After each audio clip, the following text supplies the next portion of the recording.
जा यहाँ से, निकल जा यहाँ से। और वो ना मतलब महाराष्ट्रन है, तो मराठी में गाली देने लगे उनको, बहुत जोर जोर से गाली देने लगे, अब भी मेरे बच्चे को छोड़ के जा।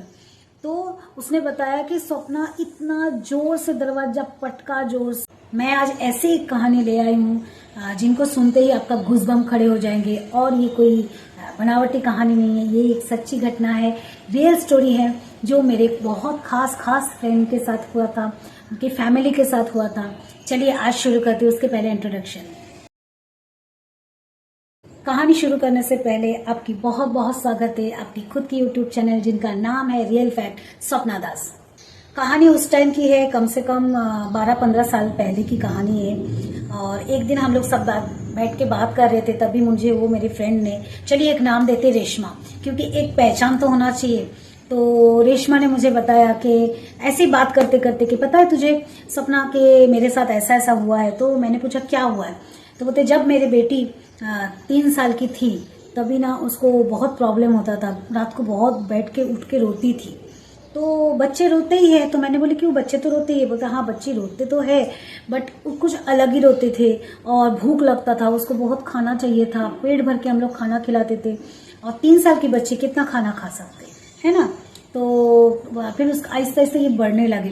कुछ दिन के बाद अचानक से ना बच्ची रात को उठ के ना चाय मांगता था। 3 साल की बच्ची चाय चाहिए, इतना रोती थी, चाय चाहिए करके। और चाय के साथ बिस्किट, टोस्ट बिस्किट होता है ना, बड़ा बड़ा, इतना बड़ा बड़ा टोस्ट बिस्किट वो। और थोड़ा सा चाय नहीं, उनको ग्लास भर के चाय चाहिए। कुछ अजीब ही फील करता था। तो बहुत मतलब उनको समझ में आता था कि कुछ तो प्रॉब्लम है बच्ची के साथ, कुछ तो प्रॉब्लम है, कुछ तो हो रहा है। रोज क्यों रात को उठ के बराबर 2:30 से 3 बजे तक उठ के और चाय मांगती।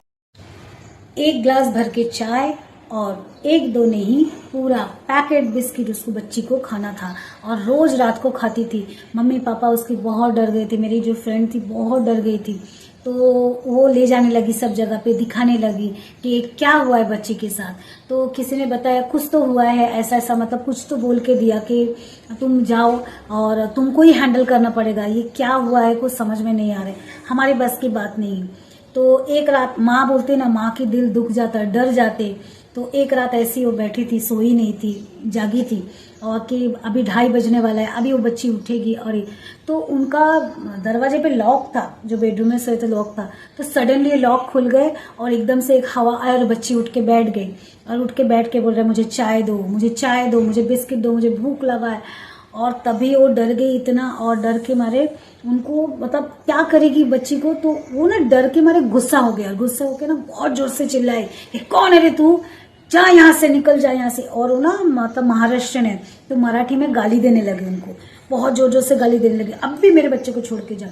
तो उसने बताया कि स्वप्ना इतना जोर से दरवाजा पटका, जोर से, और इतना जोर से आवाज आया, और वो रात भर सोई नहीं, डर के मारे अब क्या हो जाएगा, अब कुछ हो जाएगा।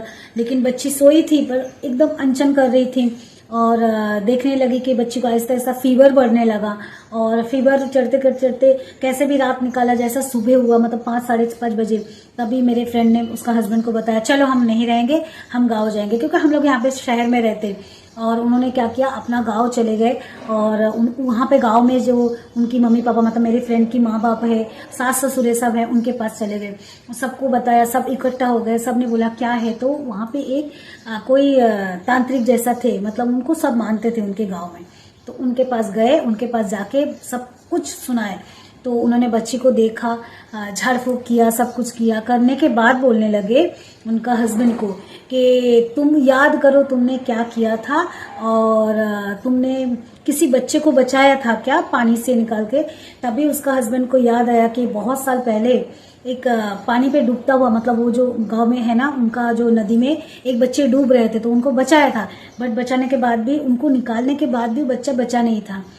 पूरा कहानी सुनने के बाद जो तांत्रिक ने जांच पड़ताल किया, करने के बाद उन्होंने बताया कि आप एक पूजा करो, क्योंकि जब वो बच्चा नदी में गया था खेलने के लिए, तब उसका माँ को उसने बता के गया था कि मेरे लिए चाय और बिस्किट रखो, टोस्ट। और जब आपने उठाया उसको बचाने के लिए, तभी उस बच्चे का थोड़ा सा मतलब आंखें खुला था और आपको देखा था, और उसके बाद उसका आत्मा निकल गया और वो आत्मा आपके साथ साथ ही घूमता रहा। इतना सालों के बाद उसको मौका मिला कि आपके थ्रू उस बच्चे का भूख मिटाने के लिए कि चाय बिस्किट का, तभी वो चाय बिस्किट ही मांगता था रात को, और उसका भूख था, खाना खाता था इतना।